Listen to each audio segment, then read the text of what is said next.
रिम्पू के दादाजी एक वैज्ञानिक थे। पिछले 2 वर्षों से वह अपने कमरे में कुछ कर रहे थे, पर वे क्या कर रहे थे इसके बारे में कोई नहीं जानता था। जानता भी कैसे? दादाजी के कमरे में किसी को भी जाने की आज्ञा नहीं थी। वे स्वयं भी बहुत कम अपने कमरे से बाहर आते थे। वे जब भी बाहर आते, रिम्पू उनके कमरे में जाने की जिद करता। दादाजी उसे समझाते कि वह एक आविष्कार पर कार्य कर रहे हैं, पर रिम्पू को दादाजी की बातें अच्छी नहीं लगती थी। वह कई बार छुपकर भी उस कमरे में जाने का प्रयास कर चुका था, पर हर बार पकड़ा जाता और उसे दादाजी का भाषण सुनने को मिलता। तुम अभी छोटे हो, न तो तुम मेरे कमरे में जा सकते हो और न ही किसी चीज़ को छू सकते हो। विज्ञान हमारे लिए वरदान बनेगा या अभिशाप, यह उसके प्रयोग पर ही निर्भर करता है। आज रिम्पू के दादाजी को एक फ़ोन आया था। फ़ोन रखते ही उन्होंने अपना सामान एक बक्से में डाला और दिल्ली के लिए रवाना हो गए। जाते जाते बस इतना कह गए थे कि 2 दिन में लौट आऊँगा। दादाजी के जाने के बाद रिम्पू झट से उनके कमरे की ओर भागा, पर माँ ने उसे देख लिया और वहाँ ना जाने की सख्त हिदायत दे दी। रिम्पू दादाजी के आविष्कार को देखना चाहता था, उसका प्रयोग करना चाहता था, पर वह माँ की बात भी नहीं टाल सकता था। उसी शाम लगभग 7 बजे माँ के पास नानी का फ़ोन आया। नाना जी की तबीयत ठीक नहीं थी, इसलिए घर के सभी लोग वहाँ रवाना हो गए।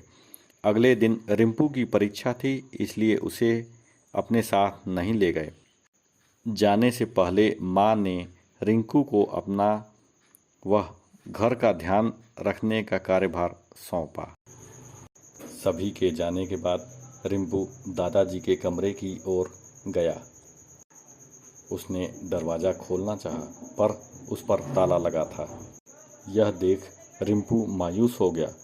तभी उसका ध्यान कमरे की खिड़की की तरफ गया। रिम्पू ने जैसे ही उसे छुआ तो वह खुल गई।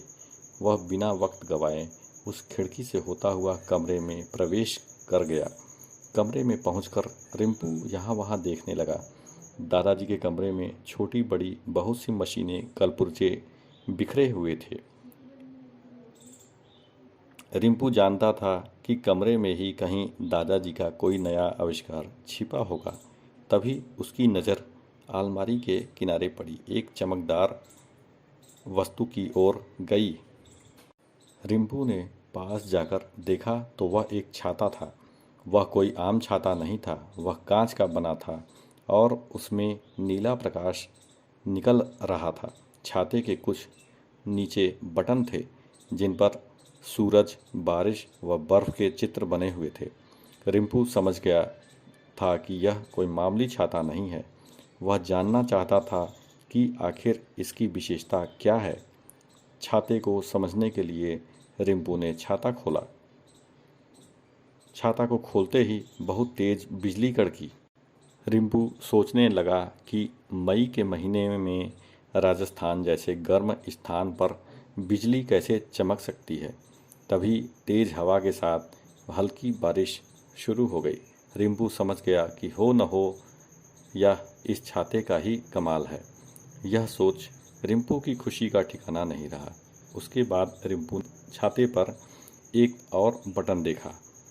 उस बटन को दबाते ही बारिश की रफ्तार तेज होने लगी। यह देख रिम्पू को बहुत आनंद आ रहा था। वह खुशी से नाच रहा था। आज उसके हाथ एक ऐसा यंत्र लग गया था जिससे वह जितनी चाहे इतनी बारिश करवा सकता है। रिम्पू ने सोचा, क्यों न मैं बारिश को थोड़ा और तेज कर दूं, ताकि सड़क पर पानी इकट्ठा हो जाए। यदि ऐसा हुआ तो स्कूल की भी छुट्टी हो जाएगी, साथ ही वह परीक्षा देने से भी बच जाएगा। बस फिर क्या था, उसने बारिश की गति बढ़ाने वाले बटन को सबसे ऊपर कर दिया। उसके बाद भयंकर गर्जन के साथ बहुत तेज बारिश हो गई। इतनी तेज कि कुछ ही मिनटों में रिम्पू के घर के चारों ओर पानी इकट्ठा हो गया। पहले तो रिम्पू को सब अच्छा लग रहा था, पर अब पानी भरने लगा था। बारिश रोकने के लिए उसने छाते को बंद करने का प्रयास किया, पर छाता था कि बंद ही नहीं हो रहा था। एक तरफ छाता बंद नहीं हो रहा था और दूसरी तरफ घर के बाहर भरे पानी की मात्रा तेजी से बढ़ रही थी। पानी के साथ साथ रिंपू की बेचैनी भी बढ़ने लगी थी।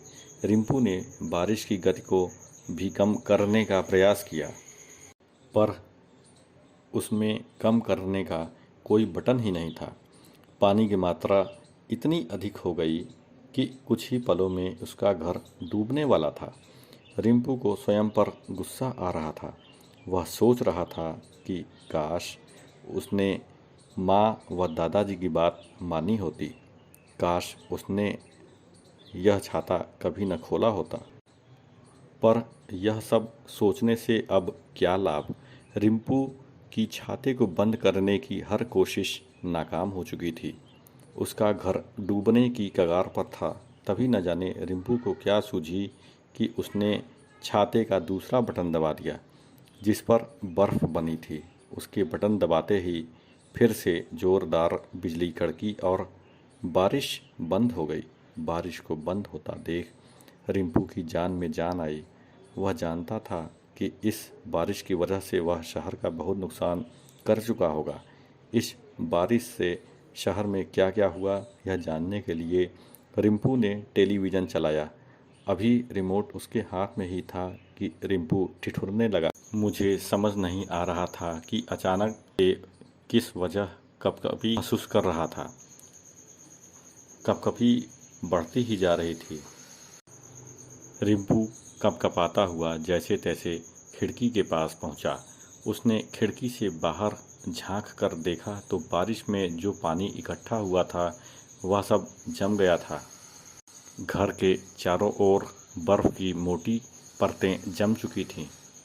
रिंपू जानता था यह सब छाते के दूसरे बटन के कारण हो रहा है। गति तीव्र होने के कारण मौसम अपना भयंकर रूप दिखा रहा था। ठंड से रिंपू की हालत बुरी हो रही थी, पर अब भी वह छाता बंद नहीं हो रहा था। रिंपू को अपने किए पर बहुत पछतावा हो रहा था। उसे अपने साथ साथ पूरे शहर की चिंता सता रही थी। रिंपू के साथ साथ पूरा शहर गर्मी के मौसम में ठंड से कांप रहा था। दादाजी की बातें उसके कानों में गूंज रही थी। विज्ञान हमारे लिए वरदान बनेगा या अभिशाप, यह उसके प्रयोग पर ही निर्भर करता है। रिंपू के कारण आज का आविष्कार अभिशाप का रूप ले चुका था। अब तक रिंपू समझ गया था कि अगर उसने जल्दी कुछ नहीं किया तो यह ठंड लोगों की जान ले लेगी। उसने कुछ सोचा और छाते पर लगा सूरज का बटन दबा दिया। बटन दबाते ही बाहर जमी बर्फ पिघलने लगी। अब तक रिंपू यह समझ चुका था कि उसने किसी भी एक बटन को अधिक समय तक काम करने दिया तो लोगों की जान जा सकती थी। वह बार बार अलग अलग बटन दबाने लगा। उसके ऐसा करने से हर 5 मिनट में वहाँ का मौसम बदलने लगा। कभी भयंकर गर्मी, कभी कड़कड़ाती सर्दी, तो कभी अंधाधुंध बारिश। टेलीविज़न के हर चैनल पर उस शहर के मौसम का हाल आने लगा।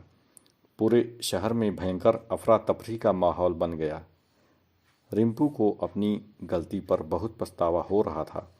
वह अपनी तरफ से स्थिति को काबू में रखने का पूरा प्रयास कर रहा था, पर वह इससे अधिक और कुछ नहीं कर पा रहा था। ऐसा करते करते रात से सुबह हो गई थी। रिंपू बार बार बटन दबा कर थक चुका था। दर्द के कारण अब उसके हाथ भी जवाब दे रहे थे। अब वह बटन दबाने के साथ साथ भगवान से प्रार्थना भी कर रहा था कि जल्दी से दादाजी आ जाएं और सब ठीक कर दें। तभी रिंपू ने दरवाजे की ओर देखा। वहाँ उसके दादाजी सच में खड़े थे। टेलीविज़न पर आने वाले समाचारों को देख भी वह भी समझ गए थे कि किसी ने उनके आविष्कार का गलत प्रयोग किया है, इसलिए वह जल्दी लौट आए थे। दादाजी को सामने देख रिंपू अपनी गलती की क्षमा मांगने लगा। दादाजी ने रिंपू के हाथ से वह छाता लिया और उसके सिर पर बने बटन को दबाया। उनके ऐसा करते ही मौसम स्थिर हो गया। यह देख रिंपू ने चैन की सांस ली और वह दादाजी के गले लगकर जोर से रोने लगा। रिंपू दादाजी से बोला कि वह समझ गया है कि उसे इस कमरे में आने से क्यों मना कर दिया जाता था। साथ ही वह यह भी समझ गया कि उसकी एक गलती के कारण आज कितने लोगों की जान जा सकती थी। आज उसे स्पष्ट हो गया था कि विज्ञान कैसे वरदान के स्थान पर अभिशाप भी बन सकता है। रिंपू को इस प्रकार पश्चाताप करता देख दादाजी ने उसे अपने गले से लगा लिया। उन्होंने रिंपू को बताया कि अभी यह यंत्र पूरी तरह बनकर तैयार नहीं है। अभी इसमें तापमान को नियंत्रित रखने वाले मीटर को लगाने की आवश्यकता है। मैंने मीटर को बनाने वाला सामान विदेश से मंगवाया था। कल वह सामान दिल्ली पहुंच गया था। मैं उसे लेने ही गया था। जल्दी मैं इस छाते को ऐसा बना दूंगा कि यह हमारे नियंत्रण में रहे, पर उसके बाद भी यह हमारे लिए वरदान बनेगा या अभिशाप, यह उसके प्रयोग पर ही निर्भर करेगा।